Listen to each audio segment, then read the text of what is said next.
Training every day, training every day. It's crazy. It accumulates, and accumulates. And then when that moment comes, it's a good moment. All that training just for that one moment. It might be only be 9 seconds, but that 9 seconds is in front of the entire world. Or when it matters most, right? You spend years training in the dark, in the dungeon. No one sees you. In the house of pain, just training day in, day out. It's get boring to you, pisses you off. And then when that moment comes, you step out in the sunlight. Ooh, best moments right there. Those are great moments. Those championship moments. Oh, everyone has them. Everyone can achieve them too. It's difficult, very difficult, especially on the world stage. And you can just go in there and zap it all. Oh man. One perfect example is as Khabib Nurmagomedov. Perfect example.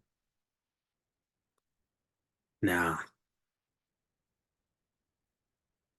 those moments, right? I heard Dave Chappelle say something. Was it Dave Chappelle? Yeah.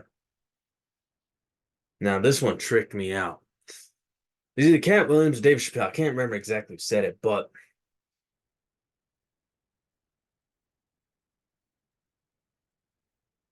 you may be living in someone else's dream.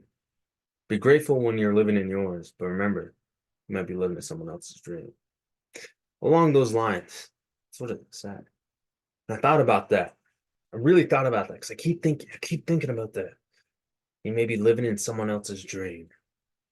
I just think about that. It's a deeper thought to me. And then it comes down to a few moments. I think in my senior year, I never got to wrestle at the city championships, right? Until my senior year. Freshman and sophomore year, I just wasn't good enough. There's a guy who was, placed at state, and he was took second his sophomore year. He's a really good dude, just better than me. My junior year, I transferred schools, had to wait the 90-day rule, some bullshit.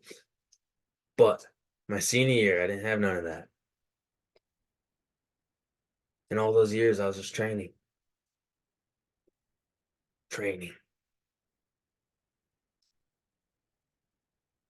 And that match, that wrestling match I had for the city championship,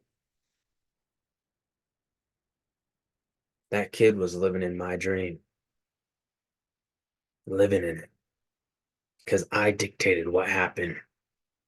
The only points I allowed him to score were the ones that I gave to him. Everything else I took. I was hitting moves that I never hit before. And this guy was good. He was decent. Just wasn't a fish or a scrub. This guy was decent. He was a state contender. But he was just living in my dream.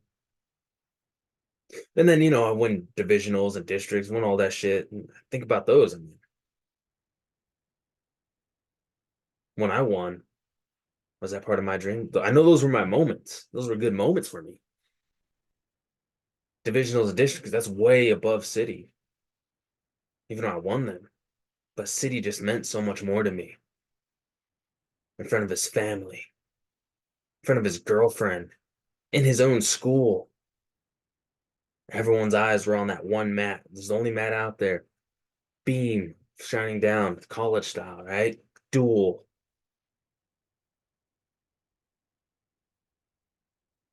I know his girlfriend left him after that. I know she did. So I made him my bitch out there. Just, and the best moment about that, I was, the ref raises my hand, right? I'm raising my hand. Now, here's a little side note. I had a broke hand and a fractured foot during this meet match. It was a shit year, but I still was still pulling off major wins, even with half my body. It was when that ref raised my hand and I was looking at the crowd. I looked at his coach,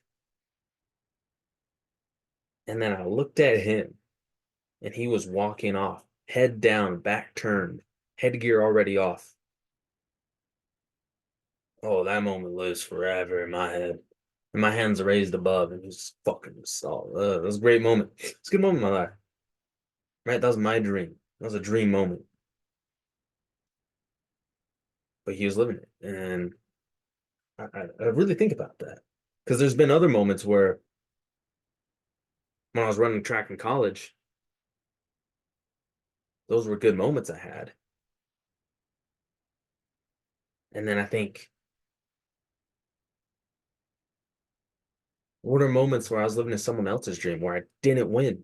Doesn't matter what I could have done. Just, I was in their dream.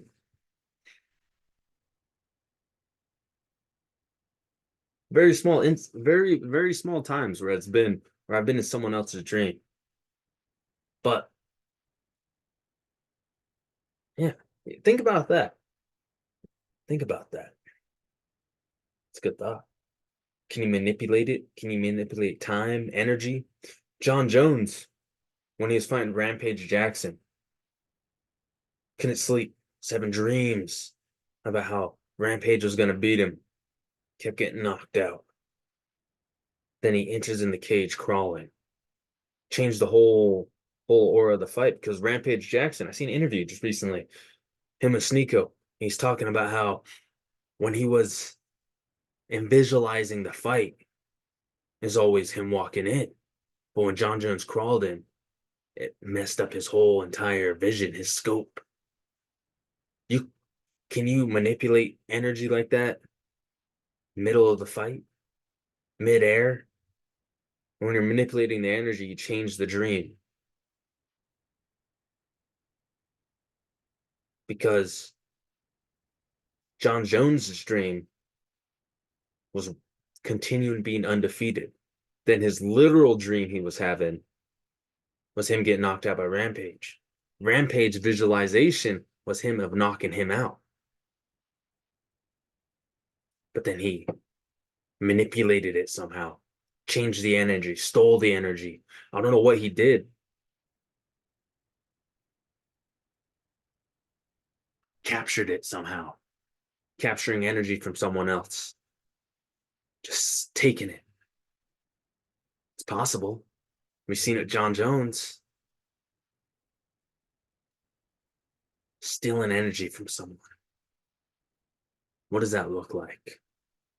How is that possible? Can it be replicated? Because it goes beyond training at some points. It goes far beyond that.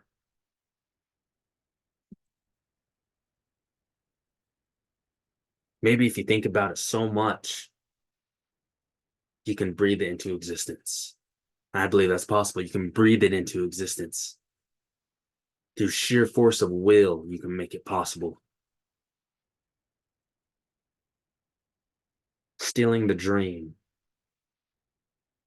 taking someone else's dream right there in front of them. Now that's something.